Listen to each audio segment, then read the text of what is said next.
ಸಮಸ್ತ ಕನ್ನಡಿಗರಿಗೆ ನಮಸ್ಕಾರ. ನೀವು ನೋಡ್ತಾ ಇದ್ದೀರಾ ಬಿಪಿ ನ್ಯೂಸ್ ಕನ್ನಡ. ನಾನು ಭುವನ. ಅಬಕಾರಿ ಇಲಾಖೆಯಲ್ಲಿ ಕೋಟಿಯಷ್ಟು ಹಗರಣ ನಡೆದಿದೆ. ಸಚಿವ ಆರ್.ಬಿ. ತಿಮ್ಮಾಪುರ್ ರಾಜೀನಾಮೆಗೆ ಒತ್ತಾಯಿಸಿದ್ದು, ವರ್ಗಾವಣೆ ಮತ್ತು ಪರವಾನಗಿ ಹಂಚಿಕೆಯಲ್ಲಿ ಭಾರಿ ಭ್ರಷ್ಟಾಚಾರ ನಡೆದಿದೆ.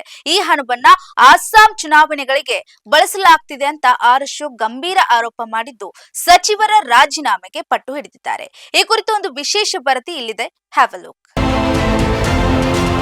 ಅಬಕಾರಿ ಇಲಾಖೆಯಲ್ಲಿ 2,500 ಕೋಟಿ ರೂಪಾಯಿ ಹಗರಣ ನಡೆದಿದೆ ಅಂತ ಪ್ರತಿಪಕ್ಷ ನಾಯಕ ಆರ್ ಅಶೋಕ್ ಆರೋಪಿಸಿದ್ದಾರೆ. ಸಚಿವ ಆರ್.ಬಿ. ತಿಮ್ಮಾಪುರ್ ರಾಜೀನಾಮೆಗೆ ಒತ್ತಾಯಿಸಿದ್ದು, ವರ್ಗಾವಣೆ ಮತ್ತು ಪರವಾನಗಿ ಹಂಚಿಕೆಯಲ್ಲಿ ಭಾರಿ ಭ್ರಷ್ಟಾಚಾರ ನಡೆದಿದ್ದು, ಈ ಹಣವನ್ನ ಅಸ್ಸಾಂ ಚುನಾವಣೆಗಳಿಗೆ ಬಳಸಲಾಗ್ತಿದೆ ಅಂತ ದೂರಿದ್ದಾರೆ.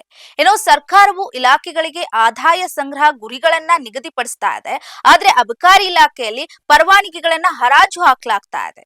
ಅಬಕಾರಿ ಉಪ ಆಯುಕ್ತ ಜಗದೀಶ್ ನಾಯಕ್ 25 ಲಕ್ಷ ರೂಪಾಯಿ ಲಂಚವನ್ನ ಪಡಿತಾ ಇದ್ದಾಗ ಲೋಕಾಯುಕ್ತ ಪೊಲೀಸರ ಕೈಗೆ ಸಿಕ್ಕಿಬಿದ್ರು.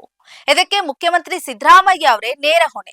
ತಿಮ್ಮಾಪುರ್ ಅವರು ರಾಜೀನಾಮೆ ನೀಡಿದ್ರೆ ಸಿದ್ದರಾಮಯ್ಯ ಅವರನ್ನೇ ಹೊಣೆಗಾರನನ್ನಾಗಿ ಪರಿಗಣಿಸಬೇಕಾಗ್ತದೆ ಅಂತ ಆಕ್ರೋಶವನ್ನ ವ್ಯಕ್ತಪಡಿಸಿದ್ದಾರೆ. ಕಾಂಗ್ರೆಸ್ ಪಕ್ಷವು ವಿಕಸಿತ್ ಭಾರತ್, ರೋಜ್ಗಾರ್ ಮತ್ತು ಅಜೀವಿಕಾ ಮಿಷನ್ ಯೋಜನೆ ವಿರೋಧಿಸೋದಕ್ಕೆ ಮಹಾತ್ಮ ಗಾಂಧಿ ಅವರ ಹೆಸರನ್ನ ಬಳಸಿಕೊಳ್ತಾ ಇದೆ. ಆದ್ರೆ ಇಡೀ ರಾಜ್ಯವನ್ನ ವ್ಯಸನದಲ್ಲಿ ಮುಳುಗಿಸೋದರ ಜೊತೆಗೆ ಗಾಂಧೀಜಿಯವರ ಆದರ್ಶಗಳನ್ನು ಕೂಡ ಹಾಳು ಮಾಡ್ತಾ ಇದೆ ಅಂತ ಟೀಕಿಸಿದ್ದಾರೆ. ಇನ್ನು CL7 ಪರವಾನಗಿಗೆ 1.25 ಕೋಟಿ ರೂಪಾಯಿ ಲಂಚ ಕೇಳಲಾಗ್ತಾ ಇದೆ. ಜೊತೆಗೆ CL2 ಪರವಾನಗಿಗೆ 1.5 ಕೋಟಿ ರೂಪಾಯಿ ಲಂಚವನ್ನ ನಿಗದಿಪಡಿಸಲಾಗಿದೆ ಅಂತ ಅಶೋಕ್ ಅವರು ಆರೋಪಿಸಿದ್ದಾರೆ. ಇದರ ಜೊತೆಗೆ CL9 ಪರವಾನಗಿಗಳಿಗೆ ಒಟ್ಟು 92 ಕೋಟಿ ರೂಪಾಯಿ ಮತ್ತು ಮೈಕ್ರೋ ಬ್ರೋವರಿ ಪರವಾನಗಿಗೆ 2.5 ಕೋಟಿ ರೂಪಾಯಿ ಲಂಚವನ್ನ ಕೇಳಲಾಗ್ತಾ ಇದೆ ಅಂತ ಆರೋಪವನ್ನ ಹೊರಹಾಕಿದ್ದಾರೆ. ಒಟ್ಟಾರೆಯಾಗಿ 2,500 ಕೋಟಿ ರೂಪಾಯಿ ಲಂಚ ಪಡೆಯಲಾಗಿದೆ. ಇದನ್ನ ಅಸ್ಸಾಂ ಚುನಾವಣೆಗೆ ಕಳಿಸಲಾಗ್ತಾ ಇದೆ. ಹಣವನ್ನ ಸಚಿವರಿಗೆ ಅಥವಾ ಅವರ ಮಗನಿಗೆ ನೀಡಬೇಕೆಂದು ಉಲ್ಲೇಖಿಸಿದ್ದ ಆಡಿಯೋ ಒಂದು ಬಹಿರಂಗವಾಗಿದೆ ಅಂತ ಅಶೋಕ್ ಅವರು ಇದೀಗ ಆರೋಪಿಸಿದ್ದಾರೆ.